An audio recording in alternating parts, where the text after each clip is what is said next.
ഇത് കണ്ടല്ലോ എൻ്റെ പുറകിൽ കുറേ നാട്ടുകാർ, ഇവിടെയുള്ള നാട്ടുകാർ, ഞങ്ങൾ എല്ലാവരും അറിയിച്ചിട്ടുണ്ടായില്ല.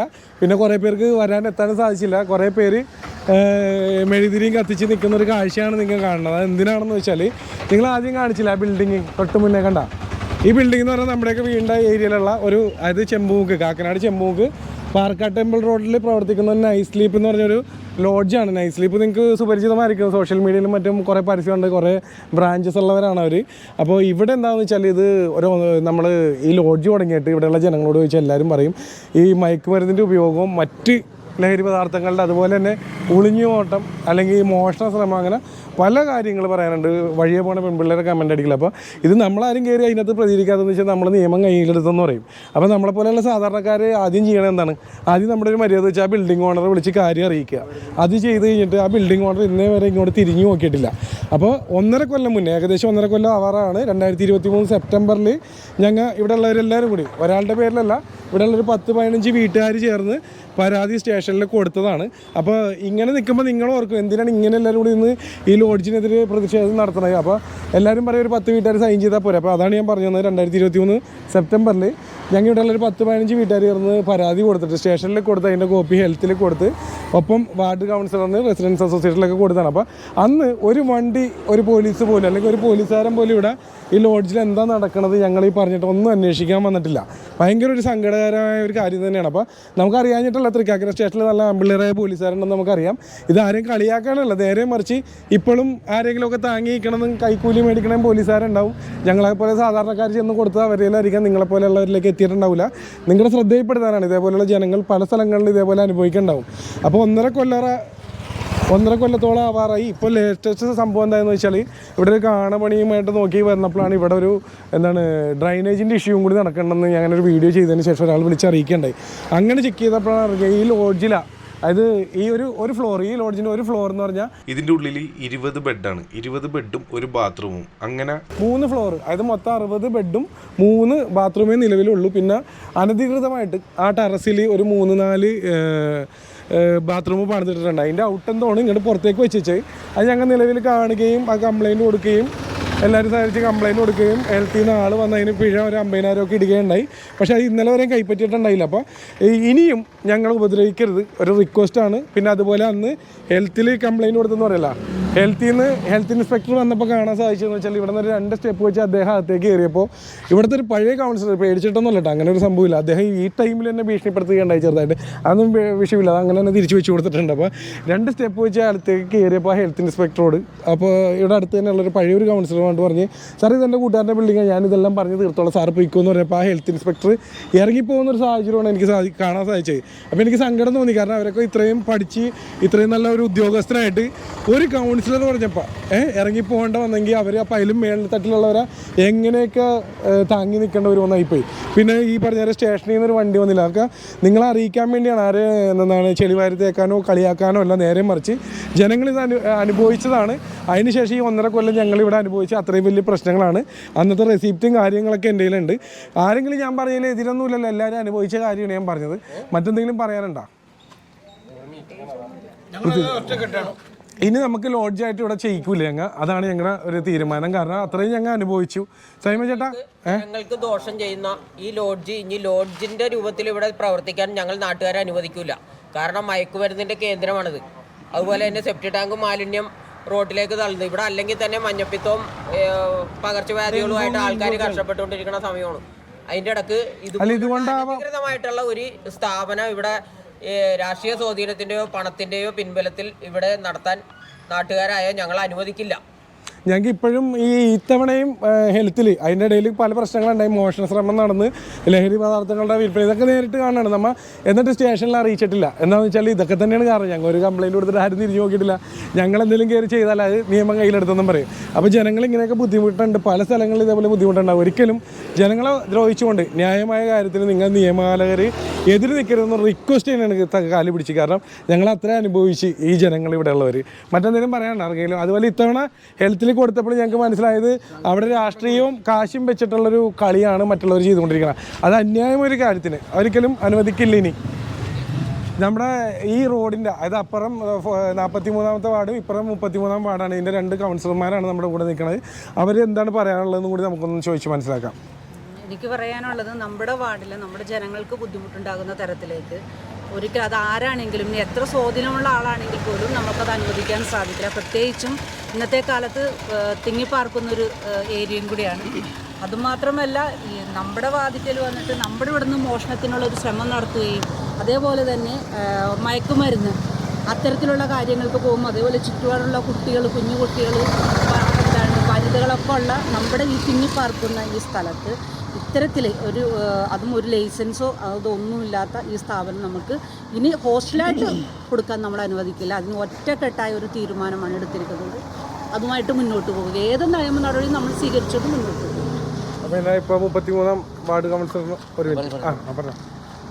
ഇപ്പോൾ ഈ കൗൺസിലർ പറഞ്ഞ പോലെ തന്നെയാണ് എനിക്കും പറയാനുള്ളത്. അതായത് ജനവാസം തിങ്ങി നിറക്കുന്ന ഈ മേഖലയിൽ ഇതൊരു ഹോസ്റ്റൽ നടത്താനുള്ള ഇത് അനുവദിക്കുന്നതല്ല എന്ന് തന്നെയാണ് എനിക്കും പറയാനുള്ളത്. നമുക്കിപ്പോൾ ഇത് വാർഡ് കൗൺസിലറിൽ നമ്മൾ മറ്റേ ഓവർസിയറിനെയൊക്കെ പോയി കണ്ട് സ്റ്റോപ്പ് മെമ്മോ ഒക്കെ തന്ന് ഇന്നലെ വരെ കൈപ്പറ്റിയിട്ടില്ല. ഈ സ്റ്റോപ്പ് മെമ്മോ വന്നതിന് ശേഷം ഇവർ രാത്രിയും പല സമയത്ത് നമ്മളറിയാണ്ട് ഇവിടെ പല പ്രവർത്തനങ്ങൾ നടത്തി നമ്മളെ പേഴ്സണലി വിളിച്ചിട്ട് ഇത് ന്യായീകരിക്കാൻ നോക്കണേ, ആ ഓസിലൂടെ അങ്ങനെ ഒരു സംഭവം വന്നിട്ടില്ലെന്ന് പറഞ്ഞാൽ ഞങ്ങൾ എല്ലാവരും നേരിട്ട് കണ്ട് അവിടുത്തെ ഹെൽത്ത് ഇൻസ്പെക്ടർ കണ്ടിട്ടാണ് ഇതെല്ലാം ചെയ്തേക്കണത്. പൊട്ടന്മാരല്ല ഇവിടെ ജനങ്ങൾ. ഒരിക്കലും അങ്ങനെ എല്ലാവരും പൊട്ടന്മാരായിട്ട് കാണരുത് നിങ്ങളുടെ മുമ്പിലുള്ളവർ. താങ്കൾ ചേട്ടാ, അതായത് ഇപ്പോൾ ഭരിക്കുന്ന ഭരണകക്ഷിയുടെ ഒരു കക്ഷി എന്ന രീതിയിൽ ഇവിടെ നിന്ന് നാട്ടുകാരെ വെല്ലുവിളിക്കുകയും ഞങ്ങൾ തുടർന്ന് നടത്തും എന്നുള്ള രീതിയിൽ സ്വാധീനം ഉപയോഗിച്ച് ജനങ്ങളെ വെല്ലുവിളിച്ച് നടത്താൻ ഉദ്ദേശിക്കുന്ന ആ കക്ഷിയോട് മാത്രമായിട്ട് എടുത്തു പറയാനുള്ള കാര്യം, നിങ്ങൾ എത്ര ശ്രമിച്ചാലും എന്തായാലും ജനങ്ങളെ വെറുപ്പിച്ചുകൊണ്ടോ ജനങ്ങൾക്കെതിരെ വെല്ലുവിളിച്ചുകൊണ്ടോ ഈ നടത്താൻ ഉദ്ദേശിക്കുന്ന പ്രസ്ഥാനം ഞങ്ങൾ നടത്തിക്കില്ലെന്ന് തീർച്ചയായിട്ടും ഉറപ്പോടുകൂടി ഇതിൻ്റെ മുൻപന്തിൽ ഞങ്ങളിവിടെ കിടക്കും. ഞങ്ങൾ ഇതിനകത്ത് തുടങ്ങിക്കഴിഞ്ഞാൽ ഷുവറായിട്ടും പറയുന്നത്. അതുപോലെ മുനിസിപ്പൽ ഉദ്യോഗസ്ഥർ ഞങ്ങളോടൊപ്പം ഈ നിയമപരമായ രീതിയിൽ ഞങ്ങളോട് സഹകരിച്ച് ഇതിന് മുൻകൈ എടുത്ത് ഇത് ഫാമിലിക്ക് വളരെ കൊടുത്തോട്ടെ, അല്ലെങ്കിൽ ഓഫീസായിട്ട് കൊടുക്കട്ടെ. അല്ലാതെ ഒരു ജെൻസിന് എഴുതി വെച്ചിരിക്കുന്ന ജെൻസിന് കൊടുക്കാനാണ് തീരുമാനങ്ങൾ. ജനങ്ങളുടെ പ്രതിഷേധം ഇതിലും അപ്പുറമായിരിക്കും. ഇതിപ്പോൾ ചെറിയൊരു വെടിക്കെട്ട് മാത്രമേ ഉള്ളൂ. ഇതിന് വലിയ പ്രശ്നങ്ങളുണ്ടായിരിക്കും. പിന്നെ നമ്മുടെ റെസിഡൻസ് അസോസിയേഷൻ പ്രസിഡന്റ് ഇപ്പോൾ 2 കൗൺസിലർമാരും തങ്കമ്മചേട്ടനും എല്ലാവരും പറഞ്ഞ പോലെ തന്നെയാണ് ഇതൊരു ജനവാസ കേന്ദ്രമാണ്. ജനങ്ങൾക്ക് ബുദ്ധിമുട്ടായ രീതിയിൽ ഒരു സംഭവം നടത്താൻ നമ്മൾ സമ്മതിക്കില്ല. ഞങ്ങൾ ഒറ്റക്കെട്ടായിട്ട് മുന്നോട്ട് ഒറ്റക്കെട്ടാണ്. കുറേ നമ്മൾ അനുഭവിച്ചു. ഇനിയില്ല ഇനി ഒറ്റക്കെട്ടാണ്. അതിലൊരു സംശയമില്ല.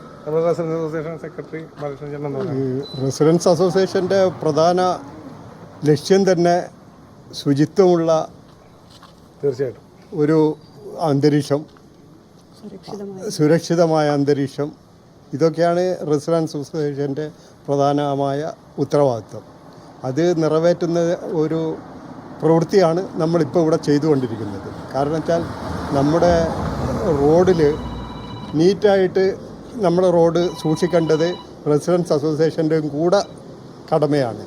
അതിൽ നമ്മുടെ കൗൺസിലർമാർക്ക് അതിൻ്റെ അകത്ത് പങ്കുണ്ട്, മറ്റുള്ള ആൾക്കാർക്കും പങ്കുണ്ട്. പക്ഷേ അതിൻ്റെ അകത്തൊരു പങ്ക് റെസിഡൻസ് അസോസിയേഷനും ഉണ്ട്, വലിയൊരു പങ്ക് തന്നെയുണ്ട്. അപ്പോൾ ആ പങ്ക് നിറവേറ്റുക എന്നുള്ളതാണ് നമ്മുടെ ഇന്നത്തെ ഈ പ്രവർത്തനം, തുടർന്നുള്ള പ്രവർത്തനങ്ങൾ വഴി നമ്മൾ ലക്ഷ്യം വെക്കുന്നത്. ഏതായാലും ഇത് എന്ന് പറഞ്ഞു കഴിഞ്ഞാൽ നമ്മുടെ സ്വച്ഛ് ഭാരത് എന്ന് പറഞ്ഞിട്ട് ഒരു പദ്ധതി തന്നെ കേന്ദ്ര ഗവൺമെൻറ്റിനുണ്ടായിരുന്നു. അതിനകത്ത് പറഞ്ഞിട്ടുള്ളത് എന്താണെന്ന് പറഞ്ഞു കഴിഞ്ഞാൽ ഈ പുറത്ത് വെളിയുടെ കക്കൂസ് പോക്ക് നിർത്തണമെന്നുള്ളതാണ്. ഇത് അവർ വെളിയിൽ അവർ നേരിട്ട് ഇരുന്നില്ലെങ്കിലും സാധനം നമ്മുടെ റോഡിലേക്ക് തള്ളുന്ന സ്ഥിതിയാണ് ഉള്ളത്. അത് സ്വച്ഛ് ഭാരതിനെതിരാണ്. പ്രധാനമന്ത്രിയുടെ വലിയ പദ്ധതിയാണ്.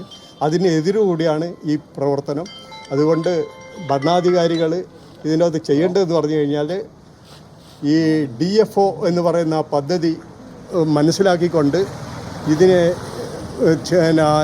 ഈ നീക്കം ചെറുക്കണം എന്നാണ് നമുക്ക് പറയാനുള്ളത്. പ്രത്യേകിച്ചൊന്നും പറയാനില്ല. ഇതുപോലെ ജനങ്ങൾക്ക് ഉപദ്രവമാകുന്ന രീതിയിലുള്ള ഇത്തരം ഹോസ്റ്റലുകൾ, പ്രത്യേകിച്ച് മദ്യവും മയക്കുമരുന്നും ഒക്കെ വിതരണം ചെയ്യുന്ന രീതിയിലാണെങ്കിൽ അത്തരം കാര്യങ്ങൾ പ്രോത്സാഹിപ്പിക്കാൻ പറ്റില്ല. ഇവിടെ സ്ത്രീകളും കുട്ടികളും അടങ്ങുന്ന കുടുംബങ്ങളായിട്ട് താമസിക്കുന്ന ആളുകളാണ് ഇവിടെ കൂടുതലുള്ളത്. അങ്ങനെയുള്ള ഒരു ഏരിയയിൽ ഇത്തരം ഹോസ്റ്റലുകൾ ഒരിക്കലും അനുവദിക്കാൻ പാടില്ല. അത് ഏത് രാഷ്ട്രീയക്കാർ ഇടപെട്ടിട്ടാണെങ്കിലും അങ്ങനെ ചെയ്യാൻ പാടില്ല. അതാണ് എൻ്റെ അഭിപ്രായം. ഇവിടെ രാഷ്ട്രീയ കക്ഷി ഭേദമന്യേയാണ്. ഇവിടെ എല്ലാവരും കൂടിയാണ് നമ്മളിവിടെ ഈ സമരത്തിൽ പങ്കെടുക്കുന്നത്. ഞാനും ഒരു CPM-ൻ്റെ പ്രവർത്തകയാണ്, ഭരിക്കുന്ന സർക്കാരിൻ്റെ ഒരു അംഗം കൂടിയാണ് എന്നുള്ളതാണ് എൻ്റെ വിശ്വാസം, ബ്രാഞ്ച് സെക്രട്ടറി എന്നുള്ള നിലയിൽ. അപ്പോൾ ഇത് പൊതുജനങ്ങൾക്ക് ബുദ്ധിമുട്ട്, നമുക്കടക്കം ബുദ്ധിമുട്ട്. കാരണം നമ്മൾ രാത്രിയും 10 മണിയൊക്കെ ആകുമ്പോഴൊക്കെ ആയിരിക്കും പല പരിപാടികളും കഴിഞ്ഞ് പോകുന്നത്. ആ സമയത്തൊക്കെ ഇവിടെ മദ്യം കഴിച്ചും മയക്കുമരുന്ന് കഴിച്ചും നമ്മളിതിലേക്ക് പോകുമ്പോൾ അശ്ലീല സംഭാഷണം. അപ്പോൾ നിങ്ങൾ രണ്ടുപേരും ഇടപെട്ടതും ഒരു കേസുണ്ട് നമുക്ക്, അല്ലേ? നമ്മൾ ഒരു ഇത് പറഞ്ഞപ്പോഴേക്കും ഇത് ഓടി വന്നു, അങ്ങനെ ഒരു ഇതൊക്കെ ഉണ്ടായിട്ടുണ്ട്. അപ്പോൾ ഇത് പറയുന്നതൊക്കെ നഗ്നമായ സത്യങ്ങൾ തന്നെയാണ്. അപ്പോൾ ഇതിൽ വേണ്ട നടപടികൾ സ്വീകരിക്കാൻ ഉദ്യോഗസ്ഥർ തയ്യാറാകണമെന്നുകൂടിയാണ് പറയാനുള്ളത്. നമ്മുടെ ഈ ഏരിയ എന്ന് പറഞ്ഞു കഴിഞ്ഞാൽ വളരെ സേഫായിട്ട് ഇത്ര നാളും കൊണ്ടുപോയിരുന്നതാണ് നമ്മൾ. ഇവരെ പ്രത്യേകിച്ച് പുറമേ നിന്നുള്ള ഒരു പ്രശ്നങ്ങളും നമുക്കിവിടെ ഉണ്ടായിട്ടില്ല. അപ്പോൾ ഇനി ഇവരായിട്ട് അത് ഉണ്ടാക്കി കൊണ്ടുവരണ്ട, ഇവരെന്നല്ല ഇവരെ പോലെയുള്ള മറ്റുള്ള ആളുകളും നമുക്ക് ഉണ്ടാക്കി കൊണ്ടുവരണ്ട. അപ്പോൾ നമുക്ക് ഇത് ഇപ്പോൾ ഇങ്ങനെ ഒരു രീതിയിൽ ഇവിടെ ഇപ്പോൾ തടയിട്ട് കഴിഞ്ഞാൽ ഇത് എല്ലാവർക്കും ഒരു മാതൃകയായിട്ട് തീരും. നമ്മളിപ്പോൾ വെറുതെ പറഞ്ഞല്ലോ ഇവിടെ സെപ്റ്റി ടാങ്ക് മാലിന്യം ഒഴിച്ച് അവരില്ലെന്നൊക്കെ ആക്കി തീർക്കാൻ നോക്കുന്നുണ്ട്. നമ്മുടെ കയ്യിൽ വ്യക്തമായ ഫുൾ തെളിവുകളുണ്ട്. നമ്മളത് എടുത്തു വെച്ചതിന് ശേഷമാണ് അത് പൊളിച്ചൊക്കെ നോക്കിയത്. പിന്നെ ഈ കാണമണിയുമായി ബന്ധപ്പെട്ട് കോൺട്രാക്ടർ പോലും ഇതിൻ്റെ ഉള്ളിലൊരു വലിയ സ്ലാബ് തിരികെ വെക്കുകയുണ്ടായി. അതിൻ്റെ വീഡിയോ ഒക്കെ ഉണ്ടായത് അവർക്ക് വരെ അപ്പോൾ ഇവിടുന്ന് കാശ് കിട്ടിയിട്ടുണ്ടെന്നുള്ളത് ഒരു എന്താണ് മറിയില്ലാത്തൊരു സത്യമാണ്. ഞാൻ ഓപ്പണായിട്ട് ചോദിക്കുകയും ചെയ്തു. കാരണം 2 പേർക്ക് പൊക്കിയാലൊന്നും വെക്കാൻ പറ്റില്ല, അത്രയും വലിയ സ്ലാബായിരുന്നു. അത് കുത്തിപ്പൊട്ടിച്ച് നോക്കിയപ്പോഴാണ് നമുക്ക് ഈ സെപ്റ്റി ടാങ്ക് മാലിന്യം എന്ന് തന്നെ അറിയാൻ സാധിച്ചത്. ജസ്മോൻ ചേട്ടാ വേറെ എന്തെങ്കിലും പറയാനുണ്ട്? ജസ്മോൻ ചേട്ടൻ നമ്മുടെ ഇവിടെ ആദ്യം തൊട്ട് എല്ലാ കാര്യത്തിനും മുൻപന്തിയിൽ നിൽക്കുന്ന ആണ്. അപ്പോൾ ജസ്മോൻ ചേട്ടൻ എല്ലാം നേരിട്ട് കണ്ടതുമാണ്. ഇത് ഒരു കാരണവശാൽ ഒരു നിലയ്ക്കും ലോഡ്ജായിട്ട് പ്രവർത്തിക്കാൻ പറ്റുന്ന ഒരു കെട്ടിടമല്ല, അതിനുള്ള സൗകര്യങ്ങളില്ല. ആ കൂടി 60 പേർക്ക് വേണ്ടി ഒരു സ്റ്റെയർ കേസാണ്, ഈ ഒരു ചെറിയ ഇട്ടാവട്ടത്തിലുള്ള ഒരു സെപ്റ്റി ടാങ്കാണ്. അതുകൊണ്ട് ഇത് പ്രവർത്തിക്കാൻ പറ്റില്ല. ഇവിടെ എന്തെങ്കിലും ഒരു ചെറിയ അപകടം ഉണ്ടായാൽ തന്നെ, ഒരു തീപിടുത്തം ഉണ്ടായിക്കഴിഞ്ഞാൽ തന്നെ ഇതിലുണ്ടാകുന്ന അപകടം എന്ന് പറഞ്ഞാൽ നമുക്ക് ഊഹിക്കാവുന്നതിലും വലുതാണ്. അപ്പോൾ അതിന് പറ്റിയൊരു സ്ഥാപനമേ അല്ല ഇത്, കെട്ടിടമേ അല്ല ഇത്. അപ്പോൾ ഒരു കാരണവശാലും നമുക്ക് ഇനി ഇത് അനധികൃതമായിട്ടോ അല്ലെങ്കിൽ ലൈസൻസ് മേടിക്കാനോ ഒന്നും നമ്മൾ സമ്മതിക്കില്ല. അതിനുവേണ്ടിയുള്ള പ്രവർത്തനങ്ങളിൽ നമ്മളെല്ലാവരും ഒപ്പം ഉണ്ടാവണം. അത്രയും എനിക്ക് പറയാനുള്ളൂ. ഇതിലെ പാർക്കിംഗ് ഒരു വിഷയമാണ്. പാർക്കിംഗ് ഇവിടുന്ന് വരുന്ന വണ്ടികൾ മൊത്തം റോഡിലാണ് പാർക്ക് ചെയ്യുന്നത്. അപ്പോൾ നമുക്ക് എല്ലാ ഗതാഗത തടസ്സം ഉണ്ടാക്കിയിട്ടാണ് സ്ഥിരം സ്കൂൾ സമയത്തും ബാക്കിയുള്ള സമയത്ത് പൊതുജനങ്ങൾക്കൊരു പാർക്കിംഗ് ഒരു പ്രശ്നം തന്നെയാണ് ഇവിടെ. ആവശ്യം തന്നെ ഇവിടുത്തെ അന്തേവാസികൾ വഴി തടസ്സപ്പെടുന്നുണ്ട് പാർക്കിംഗ് ചെയ്ത്. അത് പൊതുജനങ്ങൾക്ക് വളരെ ബുദ്ധിമുട്ടുണ്ടാക്കുന്നുണ്ട്. പ്രത്യേകിച്ച് രാവിലെയും വൈകിട്ടും ഗതാഗത തടസ്സം ഉണ്ടാക്കുന്നുണ്ട്, വലിയ ബുദ്ധിമുട്ടാണ്. അതായത് അമ്മയാണ്. അമ്മേ ഞാൻ പറഞ്ഞത് തോന്നിയെന്നല്ലേ 3-4 ദിവസം കുറ്റിയിട്ടിട്ട് വീടിനകത്തിരുന്നത് ഇരിക്കണ്ടോന്നില്ലേ? മോഷണ ശ്രമം കേട്ടില്ല അല്ലേ? ഇരിക്കണ്ടോന്നില്ല. പക്ഷെ ഞാൻ പറഞ്ഞു അവനെങ്ങാനും ഈ പറമ്പിൽ കയറിയ ഞാനുള്ള ടൈമിലാണ്, അത് പേടിക്കണ്ട. കാരണം എനിക്ക് എൻ്റെ അമ്മയെ രക്ഷിക്കണ്ടേ, പേടിപ്പിച്ചിട്ട് പോകാൻ പറ്റില്ല. ചേച്ചി മുന്നിൽ താമസിക്കുന്ന ചേച്ചിക്ക് ഉണ്ടായ അനുഭവം എനിക്ക് പറഞ്ഞതൊക്കെ ശരിയല്ലേ? മോണേന്നല്ലോ ഞാൻ പറഞ്ഞല്ലോ, അവിടെ പെൺപിള്ളേർക്കൊന്നും എൻ്റെ മക്കളൊക്കെ ഞാൻ കെട്ടിച്ചു വിട്ട്. എന്നാലും 3-4 പെൺപിള്ളേർ പോകുമ്പോൾ ആ പെൺപിള്ളേരെ ഒരു നേരവും കളിയാക്കൂല. അങ്ങാടും ഇങ്ങോട്ടും പോണ പെൺകിടാങ്ങളെയാണ് അവർക്ക് നോട്ടം. അതുകൊണ്ട് പറ്റൂല. ലോഡ്ജിന്റെ കാര്യങ്ങളിൽ ഒന്നാണത്, എല്ലാ കാര്യത്തിലും ഒന്നാണ്. അതല്ല ഇവരുടെ നടക്കുന്ന കുറെ പ്രശ്നങ്ങളിൽ ഒന്നാണ് ഇപ്പൊ പറഞ്ഞത് അല്ലേ? അപ്പോൾ ഒരിക്കൽ കൂടി പറയുന്നു, നിങ്ങളെ ആരെയും കളിയാക്കാൻ വേണ്ടി, നിയമപാലകരെ ഒരിക്കലും കളിയാക്കാൻ വേണ്ടിയല്ല, നേരെ മറിച്ച് ഇങ്ങനെയുള്ള കാര്യങ്ങൾ നിങ്ങളുടെ ശ്രദ്ധയിൽപ്പെടുത്താനും ഇനി മുതലെങ്കിലും ഇതൊക്കെ ഇങ്ങനെയുള്ള സ്റ്റേഷനിലോ അല്ലെങ്കിൽ ഹെൽത്തിലൊക്കെ കംപ്ലയിൻറ്റ് വരുമ്പോൾ മറ്റു സ്ഥലത്താണെങ്കിലും ഒന്ന് മുന്നിട്ട് ഇറങ്ങണം ജനങ്ങൾക്ക് വേണ്ടി. അത് ഒരാളുടെ കംപ്ലയിൻറ്റ് എല്ലാവരും ഞങ്ങൾ അന്ന് കൊടുത്തത് 10-15 പേരെയാണ്. അപ്പോൾ ഒരിക്കലും അങ്ങനെയുള്ളൊരു അനുഭവം മറ്റൊരാൾക്ക് ഉണ്ടാവാതിരിക്കാൻ വേണ്ടിയാണ് ഇങ്ങനെ ഒരു വീഡിയോ ചെയ്തത്. എന്തായാലും സന്തോഷം.